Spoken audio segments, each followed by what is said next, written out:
Tash të dashur miq, do të vazhdojmë edhe me bisedën në studio, ku fillimisht ndajmë edhe disa informata të para me Ardianën. Në fakt do të realizojmë edhe një intervistë përmes Viber. Mirëmëngjesi Ardianë, mirë se jeve.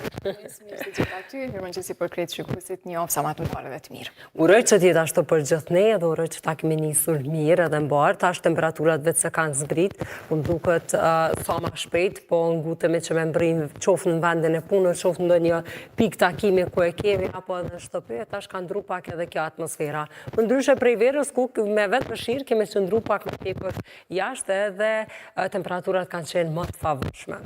Çka kemi sot dhe çka do diskutosh? Agnes, besoj që shikuesit përmes portalit Koa.net e kam pa edhe një kronik që është realizuar nga kolegët e Deskut Informativ sa i përket subjekteve politike dhe kandidatëve që janë ndëshku me gjoba për shkak të pa mundësi të veprojnë në bazë të kufive ligjor edhe etik që i përkasin një fushate. Prandaj kemi zgjedhur që të flasim dhe të trajtojmë këtë temë bashkë me Tefik Mahmutin që vjen nga paneli zgjedhor për ankesa dhe parashtresa e do të kuptojmë saktësisht për cilin subjekt politik dhe cil kandidat bëhet fjalë. Zot Tefik, mirëmëngjesi. Mirëmëngjesi. Faleminderit shumë që je sot bashkë me neve. Të flasim fillimisht për këto gjoba që janë bërë ndaj zotit Përparim Rama dhe Sokol Halilit, realisht për themi të rënit kundër fushatës zgjedhore, pra që nuk i kanë përfillur edhe ato që i përket një fushatës zgjedhore dhe krejt atyre që duhet i dinë subjekte politike. A tregojmë pak më tepër rreth kësaj?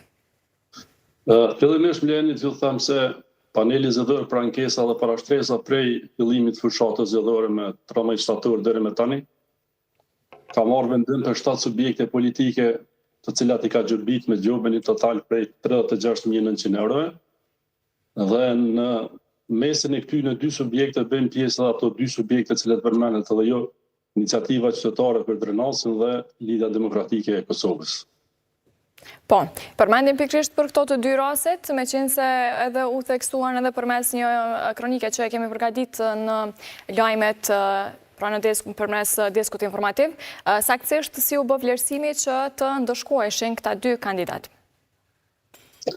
Për bazuar në ankesat e subjekteve politike që në parashtruar, paneli zgjedhor për ankesa dhe parashtresa ka gjetë fakte të bazuara që në kuadër të këtyre ankesave është vërtetuar që ka pas shkelje ose përdorim të gjuhës së papërshtatshme, që vjen ndesh me kodin e mirësjelljes të subjekteve politike, mbështetësit e tyre dhe kandidatëve, dhe paneli ka vlerësuar se të bazuar në ankesat dhe në bazën atyre kanë nxjerrë dhe vendimet.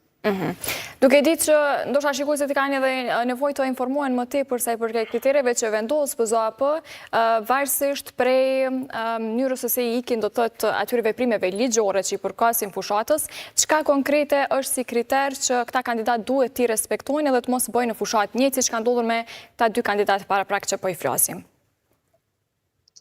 Tani në ligjin për zgjedhjet e përgjithshme dhe pikërisht në kapitullin 5 ku referohet kodit mirësjelljes që përmenda më herët, janë të specifikuar me detyrimet e subjekteve politike të cilat duhet i ndjekin gjatë fushatës zgjedhore dhe mbi këtë bazë aty janë edhe kriteret e përcaktuara se si duhet sillen gjatë proceseve të caktuara zgjedhore, këtë rast edhe me procesin zgjedhor që jemi tash, dhe mbi këtë bazë është vërtetuar se disa subjekte politike, kandidatë e tyre për qytetarë komunave kanë rënë ndesh me ligjin edhe mbi bazën e vlerësimeve të panelit është vlerësuar ashtu. Kur ka të tilla ankesa dhe të tilla ndëshkime, a ka mandej prej kandidatëve reagime ose kërkesë që të shqyrtohet mundësia për mos xhobitje diçka e ngjashme? Cili është reagimi zakonisht prej kandidatëve dhe a kanë të drejtë të reagojnë?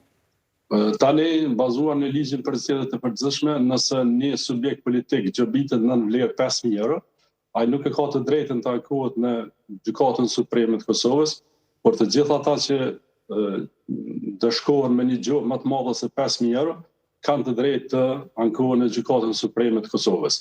Njëkohësisht ata kanë drejtë të bëjnë kërkesë për rishikim të vendimit dhe mbi këto arsye do të thotë prapë mundet më rishikuar edhe provat shtesë të cilat mundën. Këto janë kriteret ligjore të cilat janë të përcaktuara. Duke ditë që të dyja e kapin këtë shifër që po e përmend, a ka pasur reagim nga zoti Përparim Rama dhe zoti Sokol Halili? Sa i përket një rastit që po të mësuat zotit Përparim Rama, subjekti politik Lida Demokratike e Kosovës Dega në Prishtinë ka bërë kërkesë për rishikim të vendimit. Të vendimit të parë kur është dënuar me 2.500 euro dhe në atë vendim është konstatuar prapë nga paneli zgjedhor për ankesa dhe parashtresa se faktet e parashtruara nuk janë mjaftueshme, nuk janë bindëse për panelin që të ndryshojë një vendim nga vendimi i paraprak që i kanë nxjerrë për rastin e fjalë. E qartë. Zoti Mahmud, du të di pak edhe nga zgjedhjet paraprake, qofshin ato qendrore apo qofshin lokale, pra në vitet e mëhershme. Parafërsisht, cilat janë ndoshta ato kriteret që thehen sa i përket ligjit për fushatat zgjedhore dhe çfarë ka pasur ankesa ose të tilla më shpesh që i keni hasur dhe është dashur që të ndëshkohen nga PZAP? Në kohën e fushatës zgjedhore, pavarësisht proceseve zgjedhore, pothuajse janë të specifikuara domthon kriteret ligjore mbi bazën edhe të kodit mirësjelljes subjekteve politike, mbështetësit e tyre dhe kandidatët, dhe pothuajse shkeljet janë të njëjta që kanë bënë me përdorimin e gjuhës së papërshtatshme, vendosjen e posterave në hapësira publike pa leje përkatëse, mbajtje tubime publike gjithashtu në hapësira publike, përdorimi i fëmijëve në fushata zgjedhore e kështu me radhë. Pothuajse këto janë rastet më të shpeshta të cilat hasen gjatë fushatës zgjedhore. Kështu që edhe në procesin e kaluar të zgjedhjeve parlamentare për Kuvendin e Republikës së Kosovës të mbajtura me nënshkurt, pothuajse kanë qenë në natyrat e shkeljes të ngjashme. Po kjo vënia e xhobave më pas duket që ka efekt tek kandidatët deri në përfundim të fushatës zgjedhore apo ndodh që ndoshta të njëjtit të përsërisin shkeljet e njëjta, nëse mund ta quaj kështu?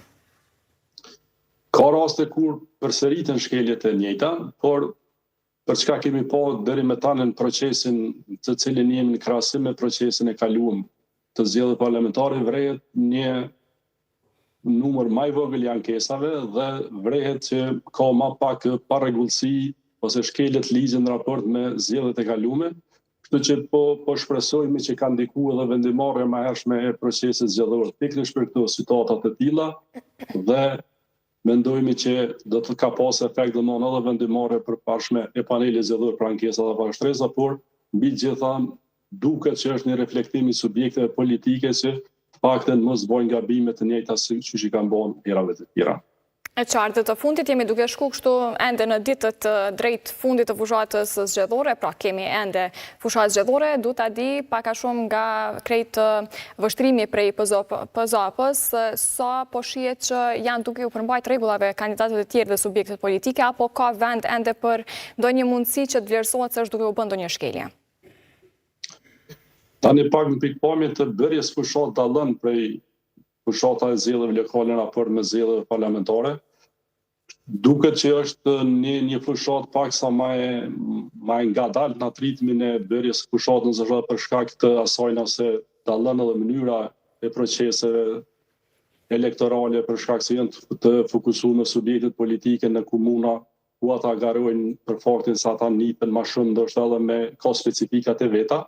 Dhe mbi këtë bazë po shihet që deri më tani subjektet politike janë mirë në zbatim të ligjit, përjashtimisht disa rasteve që ato thjesht nuk janë që deri më tani që më i themi që janë të dëmtuar procesin zgjedhor ose imazhin e proceseve zgjedhore mos caktuar. Shpresojmë që mos ketë domthon shkelje të tilla, subjektet politike tani më veçanë të informuar pothuajse të gjitha për rregullat të cilat duhet të ndjekin. Nuk është hera e parë do të thotë që garojmë në proces zgjedhor, ligji është i njëjtë. Kështu që vrehet do të thotë një përpjekje edhe nga ana e subjekteve politike, po edhe shihet që nga kandidat si në debatet televizive, po edhe mjete të tjera që duket që janë më të kujdesshëm për çka dhe është diçka shumë për të përshëndetur. E kuptoj, zotë Mahmud, faleminderit shumë që ke qenë bashkë me neve, edhe të uroj një ditë sa më të mbar. Faleminderit, sukses edhe juve. Faleminderit shumë.